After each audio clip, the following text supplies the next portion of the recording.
शुरुआत ही होती है एक धमाकेदार सीन से। अनु के सामने उसकी बॉस मीरा खड़ी है और उसे एक ऐसा अल्टीमेटम मिला है जो उसके पूरे करियर पर सवाल खड़ा कर सकता है। तो चलिए पहले क्राइसिस में गोता लगाते हैं। सिचुएशन क्या है? कंपनी की एनुअल जनरल मीटिंग से ठीक एक दिन पहले अनु का करियर समझिए एक धागे से लटका हुआ है। और प्रॉब्लम भी कोई छोटी मोटी नहीं है। एजीएम प्रेजेंटेशन का सारा क्रिटिकल रिसर्च डेटा डिलीट हो गया है। और सबसे बुरी बात, कोई सेंट्रल सर्वर बैकअप भी नहीं है। मतलब अनु की महीनों की मेहनत एक झटके में गायब। अब यहां यह देखना बड़ा दिलचस्प है कि शो ने उसकी घबराहट को कैसे दिखाया है। सबसे पहले तो digital dead end, recycle bin में कुछ नहीं मिलता। फिर उसे याद आता है एक पुराना देसी जुगाड़, प्रिंटआउट्स। और बस यहीं से शुरू होती है घड़ी के खिलाफ एक असली रेस। और इस प्रेशर को और बढ़ाने के लिए मीरा एक शर्त रख देती है। अनु के पास सिर्फ 24 घंटे हैं, लेकिन ट्विस्ट ये है कि उसे ये सब अकेले करना होगा। मतलब आर्या को बताए बिना। तो जो उसका सबसे बड़ा सपोर्ट सिस्टम है वही अब ऑफ लिमिट्स है। उसे अपनी ही गलती खुद ही सुधारनी होगी। तो एक तरफ तो ऑफिस का ये ड्रामा चल ही रहा है, लेकिन कहानी यहीं नहीं रुकती।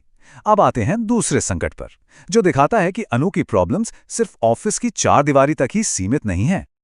और ये हमला है सोशल अटैक। उसकी रेपुटेशन पर कीचड़ उछाला जा रहा है। एक झूठी कहानी फैलाई जा रही है, और वो भी जानबूझकर, ताकि उसकी इमेज खराब हो। और देखते ही देखते ये छोटी मोटी गॉसिप एक बहुत ही भद्दे पब्लिक शेमिंग में बदल जाती है। अनु को ऐसे दिखाया जा रहा है जैसे वो पूरे मोहल्ले के लिए खतरा हो, एक बुरा असर डालने वाली लड़की। ये झगड़ा तब और बढ़ जाता है जब अनु की मां पुष्पा अपने घर के ठीक सामने म्यूनिसिपैलिटी का कूड़ेदान रखा हुआ देखती हैं। अब उन्हें समझते देर नहीं लगती कि ये विपिन की ही कोई चाल है, और बस वो उससे भिड़ने पहुंच जाती हैं, जिससे एक जबरदस्त पब्लिक ड्रामा खड़ा हो जाता है।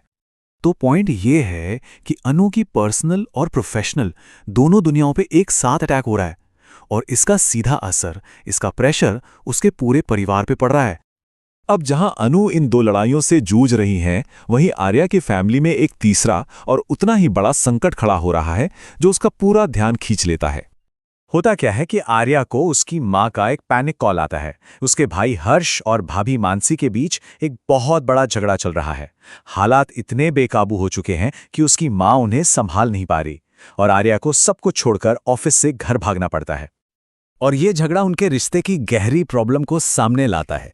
देखिए, हर्ष जिसे एक अच्छा काम समझता है, मतलब एनजीओ को डोनेशन देना, मानसी के लिए वो उसकी नासमझी और नाकाबिलियत का सबसे बड़ा सबूत है। मानसी परिवार पर इल्जाम लगाती है कि उसे एक भिखारी की तरह ट्रीट किया जा रहा है, कि उसे आर्या से पैसे मांगने पड़ रहे हैं। और इस रोज रोज के झगड़े को खत्म करने के लिए एक फ्रस्ट्रेट हो चुका आर्या एक बहुत बड़ा कदम उठाता है। वो कहता है कि वो पूरा बिजनेस ही मानसी को सौंपने के लिए तैयार है। और अब आता है क्लाइमैक्स, वो पल जहां ये अलग अलग चल रही इंटेंस कहानियां एक पॉइंट पर आकर टकराती हैं। सोचिए, एक तरफ है आर्या, वो प्रेशर में है, घर की तरफ भाग रहा है, जहां उसका परिवार बिखरने की कगार पर है।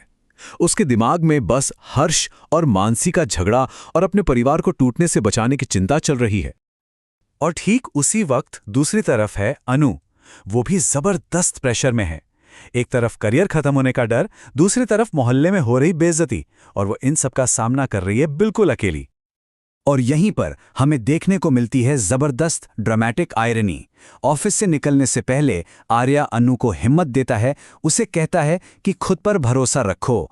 उसे जरा भी अंदाजा नहीं है कि अनु किस बड़ी मुसीबत में है, और ठीक वैसे ही अनु भी उसके पारिवारिक तूफान से अनजान है। तो एपिसोड हमें यहीं लाकर छोड़ देता है।